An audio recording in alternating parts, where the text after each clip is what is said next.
Hey guys, welcome to my channel.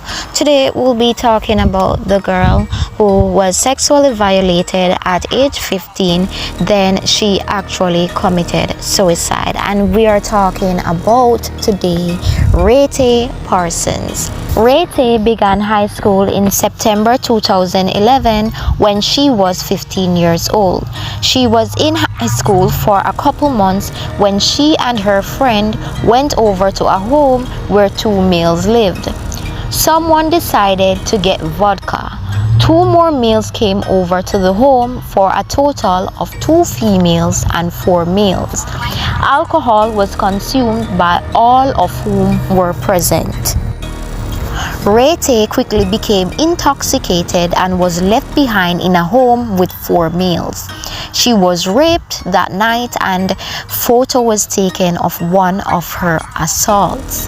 The photo soon began circulating throughout Retaeh's school and also her community. Once her peers heard the male's version of what happened that evening, Retaeh became known as a SLUT. Retaeh became the target of a mob mentality and had to move out of her community.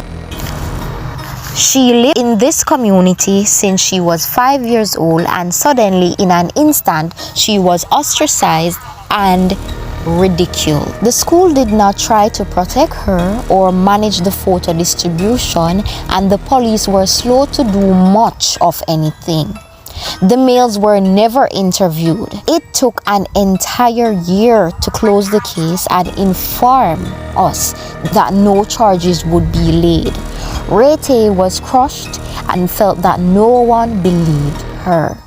The photo was still out there, and the once determined girl that we once knew and loved, full of dreams and aspirations to make this world a better place, was left in torment, anger, and hurt. Retaeh quickly went from a confident girl who had a strong sense of self to a very depressed, anxious girl who found it difficult to function on a daily basis.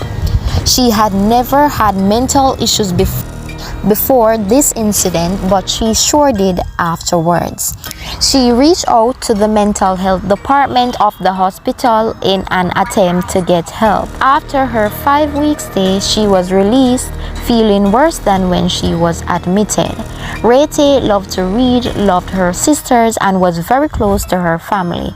She was a sensitive girl who cared deeply for animals, spending time volunteering with abandoned dogs or cats. If this could happen to Retaeh, it could happen to anyone. Targeting a person socially and bringing them down seems a common occurrence in our world of technology. Children were taking part in this cyber abuse in great numbers. So Retaeh eventually attempted suicide by hanging at her home in Dartmouth, Nova Scotia, Canada, leading to a coma, and the decision to switch her life support machine off was actually on April 7, 2013. Her death has been attributed to online distribution of photos of an alleged gang rape that occurred 17 months prior to her suicide in November 2011. In September 2014, one of the boys pleaded guilty to charge of making child pornography in relation to the photos of Parsons. The second person pleaded guilty to a charge of distributing child pornography in relation to the photo of himself and also Parsons. So I can't believe this, what I am actually stating to you guys about this true story of Retaeh Parson'S. She was only 15 years old. She went over to her friend's house and she got drunk. She had no supervision at all. No adult, it seems, was there to actually protect her from getting raped. I mean, even though adults weren't there, she had a friend. I bet she had a friend who was there as a female that if they should decide that they're going to leave, they wouldn't leave her alone with those guys, you know. that's how friends should be, right? The friends are to be blamed also. She is to be blamed also, being there at the wrong place at the wrong time. I can't believe that the school, right, it seems like they weren't even interested in finding out who are the perpetrators in regards to sexually assaulting Retaeh. And also the police also, I can't believe what are they there for? Police are person that who you should look for security and also protection from any harm or danger, right?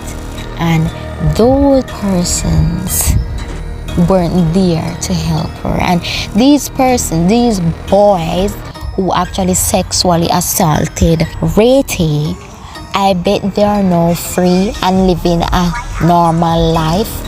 They haven't even given a life. Yes, they were charged, but they weren't given even a life sentence to let them feel how it feels to actually hurt someone, right? It's really sad, guys. So you can put your comments in the comment section of what you think about this true story of Retaeh Parson'S that actually turned off her life support machine just because of the depression, just because of the innocence that has been taken away from her.